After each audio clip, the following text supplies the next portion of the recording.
approfondissez vos réflexions et luttez pour que cette façon de faire la politique qui existe dans notre pays soit balayée. Ce qui se fait dans notre pays, c'est sans nom.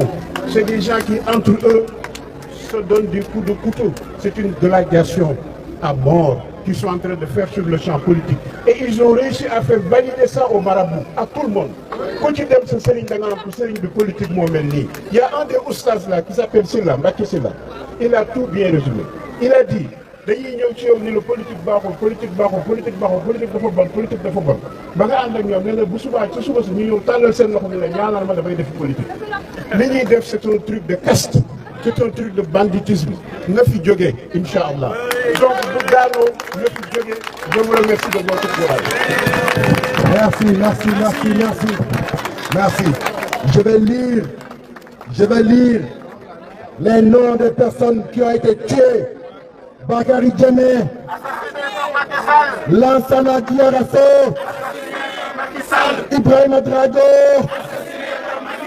Souleymane Sono, Mohamed Silla, Khadim Ba, Bassirou Sarr, Mor Ndiaye, Ismaïla Traoré, Mame Balla Sarr, Daouda Diène, Babacar Samba, Mamadou Ndoye, Fallou Sène, Seyni Koli, Souleymane Alpha Sarr, Sidya Diatta, Oumar Sarr, Ousmane Badjo, Modou Bey, Serigne Fallou, Mamadou Bey, Tamsir Cissé, Ismaïla Diédhiou, Abdoulaye Camara, El Hadj Mamadou Cissé, Babacar Mbaye Sylla, avec beaucoup de corps non identifiés, regroupés, assassinés par Macky Sall. Macky Sall assassin. Macky Sall assassin. Macky Sall criminel. Macky Sall CPI. Macky Sall CPI. Macron complice. Macron complice. On va encore appeler deux sages. Un sage qui s'appelle M. Keba et M. Grand Bamba va l'introduire. Inch'Allah, M. Kaba. Kaba était au dialogue national. Ok. waaw salaamaaleykum maa ngi ziar ñëpp di am mbégte nag seen teewaay yéen ñëpp comme ni ma ko yàgg waxee rek waaye nag bu ñu jàpp ne xeex bi affaire de seconde la lii course la de fond la jeexagul rek li ñuy def mooy Macky Sall pion bu mu teg ñun ñu teg suñu pion ñu nit mais mën na durer nag gis nga fee mu tëj président Sonko ci kasoom bi mu ko tëj noonu mën na ko fa bàyyi 6 mois yoonam newu ci parce que amul xool Macky Sall bandi la c'est un voyou li may wax nag mooy li fekk Sonko mi ngi ci kër ga ñu tëj ko ñoom ministre yi ak moom Macky Sall bu wàccee fii Suisse na ngeen pare yéen ñëpp ñu dem ñëpp ndey ko mu def yéen ñëpp pare leen bu ngeen déggee ne Macky Sall jël na avion war a ñëw Suisse nañ dem ñëpp ndeyam ko mu def bu kenn xaar voilà maa ngi déggalu nag léegi ñu wax ko exactement waaw léegi li ma bëgg a wax mooy dafa am suñu kan bu fi nekk muy sëñ Kaba nga xam ni yor na benn mouvement au Sénégal jiite ko muy mouvement de la voix du peuple di wax nag lu baax ci président Sonko invité nañ ko ci télévision yëpp yi nekk Sénégal saa yu demee buñ ko bëggee wax loolu safaanu ci su président Sonko day bañ demoon na nag ci négociation yi amoon waaye lam ma wax ne moom la fa yëg nee na yëfu bandi la woon maa ko bàyyi mu waxal ko boppam.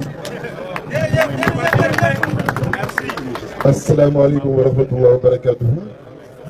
L'assistance, c'est un honneur et une élévation démesurée à l'endroit de ma personne pour m'adresser à l'ensemble de mes compatriotes sénégalais ici présents par rapport à la cause et le combat que nous menons ensemble. Effectivement, je suis le vice-président du parti, le mouvement de la Voix du Peuple. La Voix du Peuple a effectivement un projet politique, un projet de développement économique et social. Et permettez-moi, je vais en plus prendre plus d'eau. C'est basé sur le Coran. Cela ne veut pas dire que nous voulons éloigner ceux qui ne sont pas musulmans, parce que le Coran s'adresse à l'humanité tout entière. Donc c'est des vrais projets politiques qu'on peut décortiquer sur le plan social, économique et sur le plan humain. Et chemin faisant, on a dû rencontrer pas mal de gens qui sont du parti de PASTEF. Et comme je dis, avant de commencer, je demande à l'ensemble de tous les Sénégalais qui ont été envahis par l'ensemble des informations et des désinformations à l'endroit de cette personne qui n'est que portée par un projet dans le but de développer un pays et d'arrêter tout ce qui est la dictature et toutes les idées reçues, et de dire à sa famille, ses épouses, que tout le Sénégal lui demande pardon et que tout le Sénégal compatit à ses épreuves à l'endroit de ses parents et de ses frères. J'ai pas trop envie de parler de Macky Sall. Pour moi, quand on nomme quelqu'un qui est premier citoyen d'une nation, qui se débrouille pour être le dernier, je veux dire, on n'a pas trop envie de parler de lui. La seule chose que j'ai envie de dire aujourd'hui, ici présent, et que je crois que tous les jeunes du Sénégal m'entendront, c'est que ne répondons pas de la violence par la violence. Les destructions qu'il y a eu au Sénégal, ça se chiffre à 200 milliards. Imaginez la pauvreté. Ces 200 milliards, si nous prenons 5 millions de pères de famille, c'est 20 millions à chaque père de famille et ça peut réaliser énormément de choses. Donc aujourd'hui, ce que je dis aux jeunes Sénégalais, leur avenir est entre leurs mains. Nous tous ici, notre avenir est entre nos mains, nous faisons ce que nous voulons. Parce que quand on arrive dans un pays qui est le Sénégal, de Cheikh Ahmadou Bamba, de El Hadji Malick Sy, de Seydina Limamou Laye, on entend le pervertissement des versets du Coran. Wa tawakkal ala Allah, on nous dit que Gumbalto, je veux dire, c'est inacceptable. Le Sénégal n'a jamais été comme ça. Et donc aujourd'hui, nous soutenons de toutes nos forces, l'ensemble des forces qui sont pour l'arrêt immédiat, effectivement, de cette dictature, et que je crois que Macky Sall nous entend depuis ici, et je pense qu'en tant qu'être humain, vibrant des fibres humaines, devrait simplement en tirer les conclusions et de se dresser face à la nation, expliquer effectivement tout ce qui se passe, parce que ces morts ne sont pas des insectes, c'est des êtres humains. Il a des enfants, et nous invitons aussi sa femme à cette sagesse de dire à son mari que ce pays n'est pas l'ennemi de son mari. Il n'est pas le président de ses ennemis, il est le président de ses électeurs. Et ça, c'est important à dire et c'est important à le savoir. Et je pense que le combat, comme on le dit, c'est un combat de longue haleine, c'est un combat à vie. Il faut toujours résister dans la vie. Et donc, les médicaments sont chers. ce sont chers. Et donc, effectivement, la vie est difficile en général au Sénégal. Et aujourd'hui, ma présence ici, pour moi, est vraiment un honneur. Et je salue tout le monde ici présent et l'ensemble des Sénégalais de la diaspora et du Sénégal. Et vive la République du Sénégal et vive les Sénégalais. Merci, merci, merci, merci, merci. On n'oublie pas une chose. Nous, on fait du gata-gata. On n'est pas là. On ne donne pas la joue. C'est du gata-gata. On casse tout. Le système Golgon. La police au Sénégal, elle est complice des assassinats. La police au Sénégal est complice des assassinats. Il ne peut pas y échapper. La gendarmerie. Non, il n'y a pas de problème.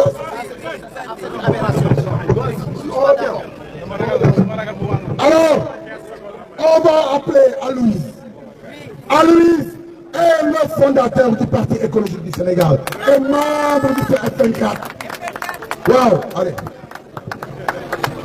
Assalamu alaikum mbokk yi. maa ngi leen di nuyu yéen ñëpp ku ci nekk sa tur ak sa sant. maa ngi leen di jaale yéen ñëpp ci dee yi nga xamante ne moom lañ am ci temps yi. 2021, on a eu 14 morts. En 2023, on a eu 16 morts. Et aujourd'hui, les prisons sont remplies. Je me souviens en 2011, j'étais encore ici, en 2011, pour lutter contre ce qu'on a appelé à l'époque la dévolution monarchique et le troisième mandat du président Abdoulaye Wade.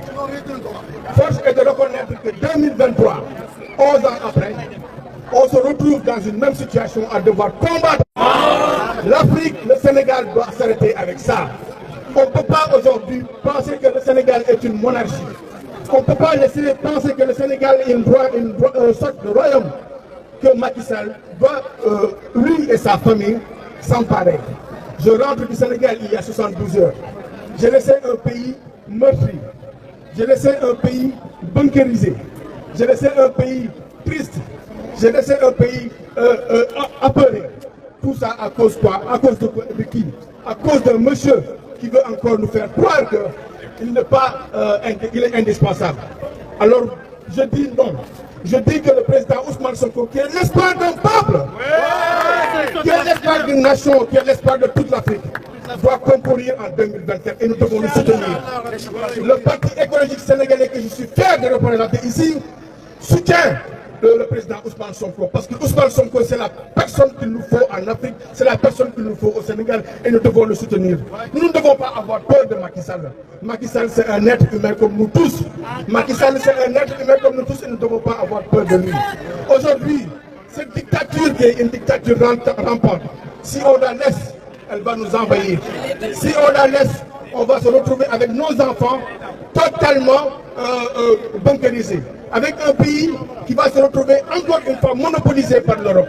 60 ans d'indépendance, voilà ce que devient l'Afrique. L'Afrique n'est même pas capable de se relever. Le Sénégal n'est même pas capable de donner des emplois, avec un taux de chômage de presque 40% au Sénégal. Et vous voulez encore rappeler pour un deuxième ou soi-disant un troisième mandat. Nous disons non. Nous disons non et nous disons non. Je viens d'une commune qui s'appelle la commune de Joal Fadiouth, qui est la commune du président Léopold Sédar Senghor. Cette commune, c'est la commune où il y a le plus de poissons au Sénégal, où il y avait le plus de poissons au Sénégal. Aujourd'hui, j'ai été mandaté par les femmes transformatrices de poissons qui me disent, Elise, il faut faire quelque chose parce qu'on n'a plus accès aux poissons. Pourquoi? Parce que le président Macky Sall a signé des accords de pêche avec l'Union européenne, disant que 10 000 tonnes de thon et 1750 tonnes de mérite doivent être pêchées chaque année. Est-ce que la mer du Sénégal peut encore prendre ça? Non, non, non. Je rappelle que le président Macky Sall a pris 2 millions d'euros. Tout ça pour mettre en péril 600 000 personnes. Je rappelle qu'au Sénégal, il y a 600 000 pêcheurs, 600 000 personnes qui travaillent autour du poisson. Aujourd'hui, ces personnes sont obligées de laisser leur pirogue dehors. Ces gens sont obligés de prendre la mer pour aller en Europe. C'est ça c'est triste et nous ne pouvons pas continuer à accepter ça. C'est pour ça que je vous remercie vraiment d'être là aujourd'hui. Je souhaite vraiment beaucoup de courage aux frères Ousmane Sonko, vraiment que yalla ko yalla jappalé le 2024 mu ñëw ko gëm ñëpp. Vive le Sénégal, vive l'Afrique, vive le F24 et vive le Parti économique sénégalais. Merci, merci, merci. Alors, on va vous rappeler, on a des chocolats on vend des chocolats pour aider les victimes. Allez demander aux gens qui portent les trucs en vert, en jaune là.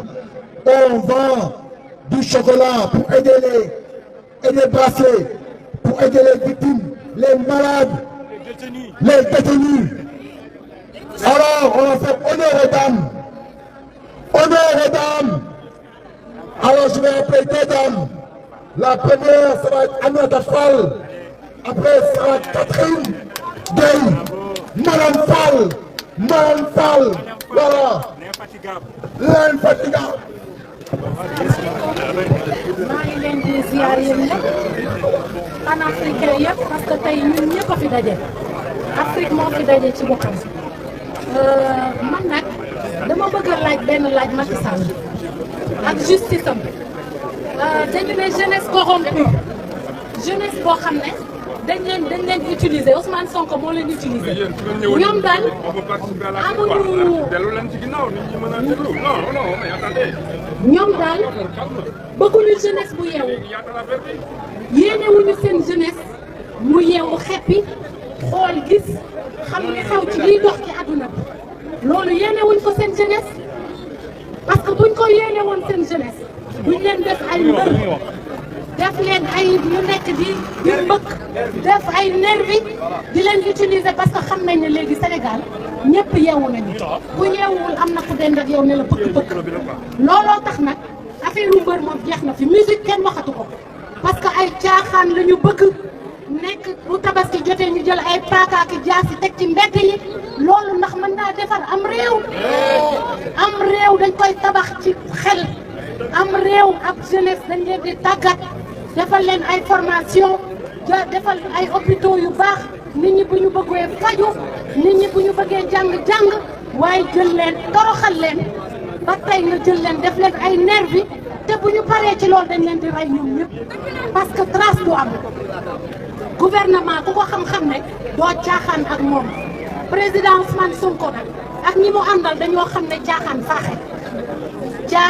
faaxe Afrique dañoo war a jóg takku doon benn Sénégal ñi dëkk Podor ñi dëkk Saint-Louis ñi dëkk Ndar ñi dëkk Matam ñi dëkk Fass ñi dëkk Guédiawaye ñi dëkk Pikine jóg leen jigéen ñi surtout bàyyi leen natt yi ngeen di natt te amul sens ay natt yoo xam ne jóg leen ci seen confort yi ngeen nekk ay natt yoo xam ne du leen jëmale fenn tubaab bii tey su ko doon def tey ren ba déwén amalu ko njëriñ da koy bàyyi te booba ba tey yéen a ngi natt ay saaboo ki ay eau de javel yoo xamante ni c'est toxique ay cheveux naturels ay teg ay xef nit ki dafa war a yeewu da ngeen war a jóg ndax nit ki dafa war a gëm boppam waaw dañ naan ma noirceur ma fierté nit ki doo yàlla lim nag bindee moo ñaale la da nga koo war a fonk waaye boo jógee bëgg a jël li nga xam ne occidentaux yi nga jël loo xamante ni ñoom sax soxlawuñ ko